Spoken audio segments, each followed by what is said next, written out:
Thank you, Mr. President, for giving me the chance to amplify the voice of the Syrian people. This is the first time since I left Syria I faced the people who supported the regime in killing my father, in killing my oldest brother, in killing my youngest brother, in killing my childhood friends. When the soldiers came home to kill my family, my mom heard one of them speaking Farsi. He was an Iranian officer sent to kill our hope for democracy. That's when the people of Syria realized that we have more than one enemy, and we need more than one friend. I stand before you today holding 14 messages sent to you, members of the Security Council, from 14 Syrians representing all of Syria's governorates, 14.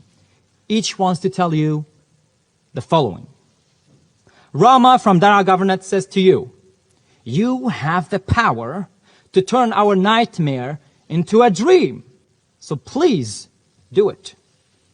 Ali from Damascus says, isn't it surprising how powerful you are, but how powerlessly you act in the face of our enemy? Well, Sarah from Homs says to you, my daughter is severely sick. Can any of you help fly her out to any safe hospital anywhere in the world? And you have Yasser from Hama, and he says, I lost everything on your watch.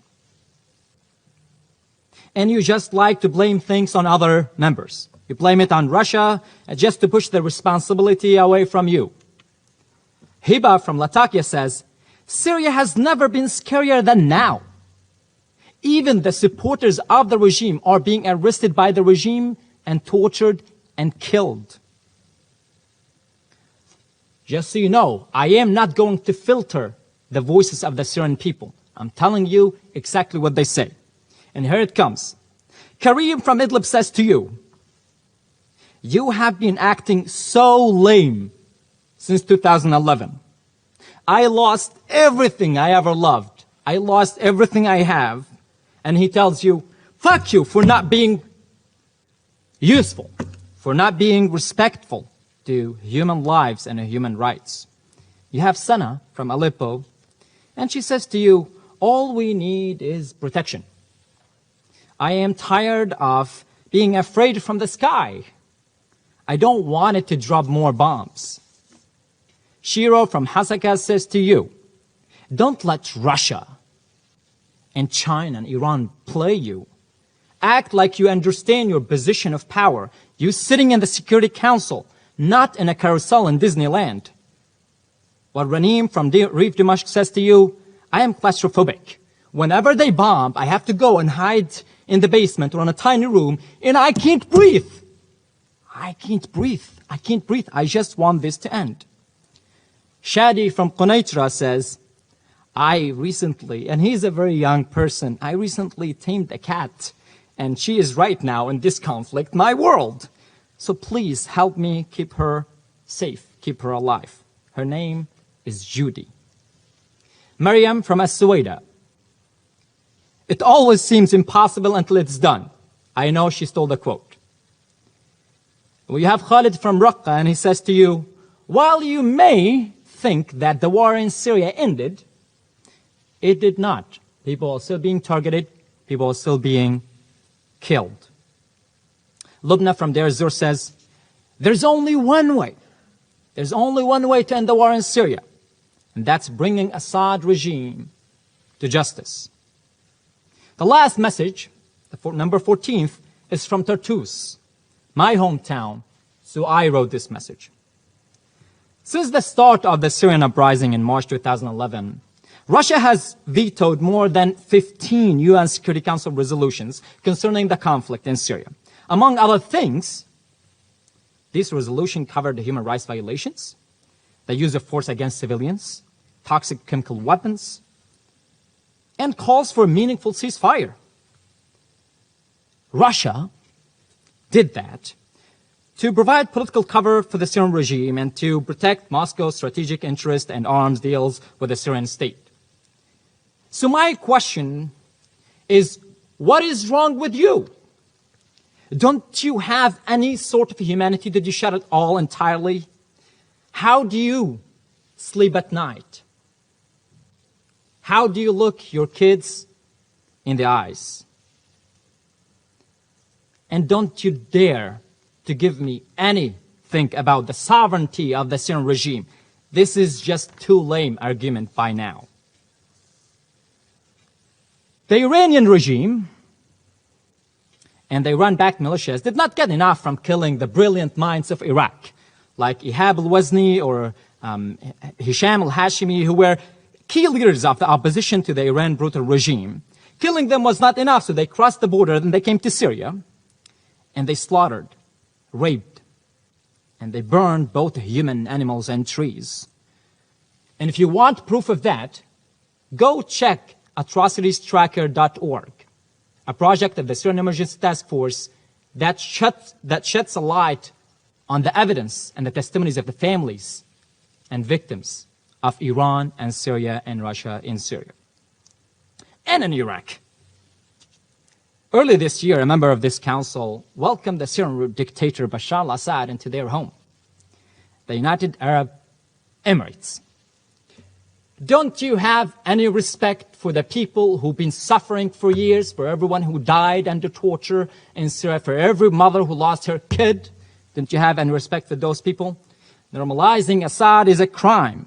Tourists and travelers from around the world must know of your support to the killing of children and women in Syria. We will make sure, I will make sure, they will find out and understand how completely devoid of morals the leadership of Emirates is. And when the people know, where will you hide? Behind Burj Khalifa? It won't be as tall, it won't be as big as your shame. So shame on you. Shame on you, and shame on on Jordan, the country that does not allow the pregnant women of the Rukban camp to go to a safe hospital in Jordan to give birth to a life. Shame on you both. You are insulting the great people of the United Arab Emirates and Jordan. The United States. Recently, your government has been very limited to empty statements, no actions. You're supposed to be the leader of the democratic world. I don't even see you in this global arena anymore. You will never be able to protect your democracy, to protect the rights of your women and your children in school if you ignore human rights elsewhere. It's all connected. A lot of people used to think of America as the greatest country in the world. Now we actually need proof of that. And there are other members. We have Brazil, Mexico, Ireland. We have Gabon, Kenya, Ghana, that we actually don't see a clear stand. And you have to take a clear stand against dictatorship to support the people that need your help. It's time now to stand in solidarity with the people of Syria who are fighting for freedom and dignity. Turkey and Lebanon has been very generous in welcoming so many refugees. For that, we are no doubt very grateful. However, the Syrian people at this moment are facing a lot of discrimination, a lot of racism, and a lot of insult on a daily basis. And we want to encourage, we want to ask the Turkish government, we want to ask the Lebanese government and every government where there are Syrian refugees to actually be more responsible, to honor those who seek refuge in your home. The people of Syria will remember the ones who did them good and the ones who did them bad. As I testify before you today, there are millions,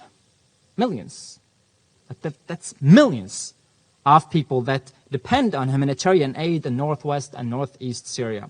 These innocent people are held hostage to Russia that keeps hostage all the cross-border points, including Bab al-Hawa. The reason I've been shaming you for the last 5 minutes is because I know that you have some power to do so much, but you choose not to. Here are 3 actions that you can do to both prove to your own citizens that you care about human rights and to mitigate the suffering of the Syrian people. First, pressure Russia as much as you can to extend Bab al-Hawa and open all the other cross-border points to allow humanitarian aid. This technically should not be a negotiation. It's humanitarian aid we're talking about. Second, follow Germany's lead to use massive amounts of evidence to prosecute the Syrian regime and its allies. This step can help to slow down or prevent the normalization of the regime that is still insulting you on a daily basis by committing crimes against humanity and war crimes.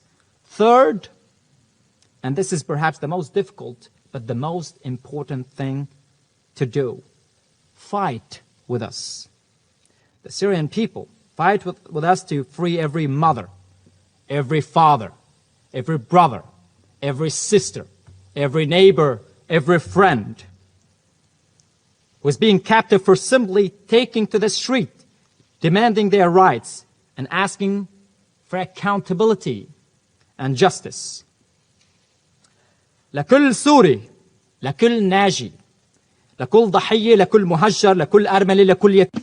To all Syrians, widows and widowers, to everyone and to all Syrians who aspire to see freedom, freedom will come.